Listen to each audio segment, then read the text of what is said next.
Hey guys, dito na naman tayo guys. Welcome back to my YouTube channel guys. Konting kaalaman lang dito guys. So nagkabit ako ng turbo timer. So kadalasan nagkakabit ng turbo timer, meron siyang lumalabas na ABS dito guys sa dashboard. So try ko i-on. May lumalabas diyan guys na ABS. Yan guys May lumalabas diyan guys na ABS diyan. Yan, 'di ba? Wala siya. So nilagyan ko dito guys siya ng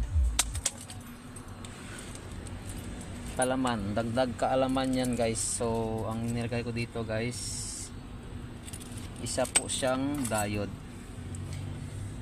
Kasi yung diode niyan guys,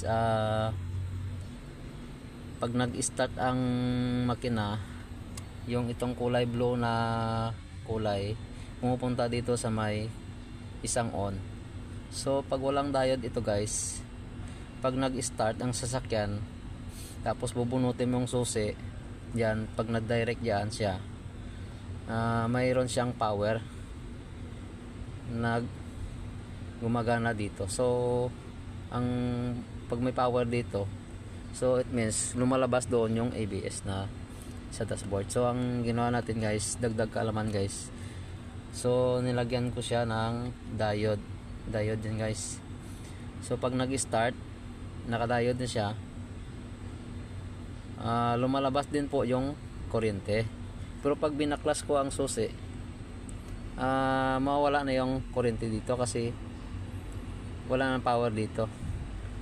Kaya kinakat off na ang diode. Kaya ang lumalabas doon sa may dashboard, wala na dyan siya na ABS, walang warning. So try natin siya guys. Kadalasan guys sa mga turbo timer yan guys, may warning na ABS pag binunot yung susi. So ang ginawa ko dito guys, may nilagay ako dyan na diode. Set natin yan guys sa 30.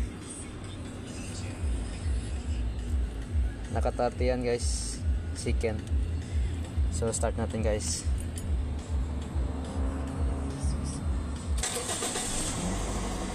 So yan guys, naka-start na siya. So try ko siyang bunutin yung susi. May lumalabas dyan guys na ABS, pero saglit lang yan, mawala siya. Bunutin ko guys yung susi. May lumalabas dyan na ABS.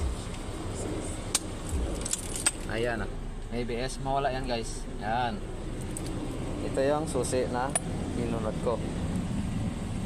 Naka-start yan guys.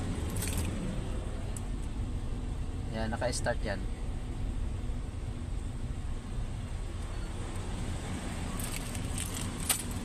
Sinit natin yan guys sa 30 seconds. So ano na lang dito. Yan wala.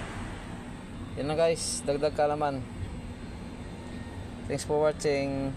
Share is caring guys. Thank you so much. Bye.